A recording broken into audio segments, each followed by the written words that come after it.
ഈശോമിശിഹായ്ക്ക് സ്തുതിയായിരിക്കട്ടെ. ഇനി രണ്ടാമത്തെ ആക്ടിവിറ്റിനെ കുറിച്ച് പറയാം. നമ്മൾ ആഘോഷമായ ദിവ്യകാരുണ്യ സ്വീകരണം നടത്തുമ്പം കുറച്ച് പേരെങ്കിലും എല്ലാവരെയും ഇൻവൈറ്റ് ചെയ്യുന്നുണ്ടായിരിക്കും. റിലേറ്റീവ്സിനെയും ഫ്രണ്ട്സിനെയും നൈബേഴ്സിനെയും ഒക്കെ ഇൻവൈറ്റ് ചെയ്തിട്ടുണ്ടായിരിക്കും. നല്ല വെള്ള ഉടുപ്പൊക്കെ ഇട്ട് അന്നത്തെ ദിവസമൊക്കെ നമ്മളിങ്ങനെ ഇമാജിൻ ചെയ്ത് സ്വപ്നം കണ്ടിരിക്കുമായിരിക്കും. മിക്കവരും തന്നെ ആരെങ്കിലുമൊക്കെ ഗസ്റ്റ് ഉണ്ടായിരിക്കും അല്ലേ, നമ്മുടെ വീട്ടിൽ നമ്മുടെ ഗ്രാൻഡ് പാരൻസ് എങ്കിലും ഉണ്ടായിരിക്കും ഒരു പക്ഷേ നമ്മുടെ കൂടെ. അപ്പോൾ നമുക്ക് സ്വർഗത്തിലുള്ള എല്ലാവരെയും ഇൻവൈറ്റ് ചെയ്യണ്ടേ. അതാണ് രണ്ടാമത്തെ activity, an invitation letter to heaven. സ്വർഗത്തിലേക്ക് നമുക്കൊരു ഇൻവിറ്റേഷൻ ലെറ്റർ അയച്ചാലോ? നമുക്കൊരു ലെറ്റർ അയക്കാം. നമ്മുടെ ഫസ്റ്റ് ഹോളി കമ്മ്യൂണിയൻ ആഘോഷമായ ദിവ്യകാരുണ്യ സ്വീകരണമാണ്, എല്ലാവരും വരണം എന്നൊക്കെ പറഞ്ഞിട്ട്. അവിടെ നമുക്ക് ഒത്തിരി പ്രിയപ്പെട്ടവരുണ്ട്, നമ്മുടെ കാവൽ മാലാഖമാർ, നമ്മുടെ കൂടെ ഇപ്പോഴുള്ള നമ്മുടെ കാവൽ മാലാഖമാർ. പിന്നെ ആരെയെ വിളിക്കണ്ടേ?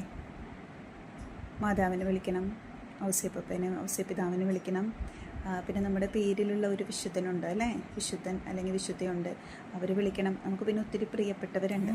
ചിലരൊക്കെ നമുക്ക് ഒത്തിരി പ്രിയപ്പെട്ട ആളുകളായിരിക്കും അല്ലേ. അതായത് ഡൊമിനിക് സാവിയോ ആയിരിക്കാം, കാർലോ അക്യൂട്ടീസ്, കൊച്ചു ത്രേസ്യ, അങ്ങനെ കുറച്ച് പേരൊക്കെ നമുക്ക് പ്രിയപ്പെട്ട വിശുദ്ധരുണ്ടായിരിക്കും. അപ്പോൾ അവരെ വിളിക്കണം. പിന്നെ സ്വർഗത്തിൽ എത്രയോ പേരാണല്ലേ, നമ്മുടെ സ്ലീഹന്മാർ, ഒത്തിരി പേര് പറയുവാണെങ്കിൽ. അപ്പോൾ അവരെയൊക്കെ നമുക്ക് ഇൻവൈറ്റ് ചെയ്യണ്ടേ. അപ്പോൾ നമുക്കൊരു ലെറ്റർ പ്രിപ്പയർ ചെയ്യാം. ലെറ്ററിൻ്റെ ഫസ്റ്റത്തെ പാരഗ്രാഫ് നമുക്ക് സ്നേഹത്തോടു കൂടി എല്ലാവരെയും ഇൻവൈറ്റ് ചെയ്യാം. സെക്കൻഡ് പാരഗ്രാഫിൽ നമുക്കൊരു കാര്യം എഴുതാം. ഈശോനെ നമ്മൾ നമ്മുടെ ഹൃദയത്തിലേക്ക് സ്വീകരിക്കുമ്പം, ഈശോ കടന്നു വരുമ്പം ഞാൻ എന്തെങ്കിലും ഒരു ഗിഫ്റ്റ് ഈശോയ്ക്ക് കൊടുക്കണ്ടേ. അപ്പോൾ എൻ്റെ ഒരു പ്രോമിസ്, കൊച്ചു പ്രോമിസ് ആയാലും മതി. എല്ലാ ദിവസവും രാവിലെ എഴുന്നേൽക്കുമ്പം ഞാൻ ആദ്യം ബൈബിൾ വായിച്ചതിന് ശേഷമാണ് ബാക്കി എന്ത് കാര്യത്തിനും പോവുള്ളൂ. ഇതൊരു കൊച്ചു പ്രോമിസാണല്ലേ. അല്ലെങ്കിൽ ഞാൻ ഇനി മുതൽ ഒരിക്കലും കുടുംബ പ്രാർത്ഥന മുടക്കില്ല, അതൊരു പ്രോമിസാണ്. അല്ലെങ്കിൽ ഞാനെപ്പോഴും എൻ്റെ കഴുത്തിൽ കൊന്തയിട്ടുകൊണ്ട് നടക്കും. അങ്ങനെ നിങ്ങളുടെ മനസ്സിൽ പരിശുദ്ധാത്മാവ് തോന്നിക്കുന്ന ഗിഫ്റ്റ്, ഒരെണ്ണാവണമെന്നില്ല, കൂടുതൽ ഗിഫ്റ്റ്, അത് നമുക്ക് ആ ലെറ്ററിൽ എഴുതാം.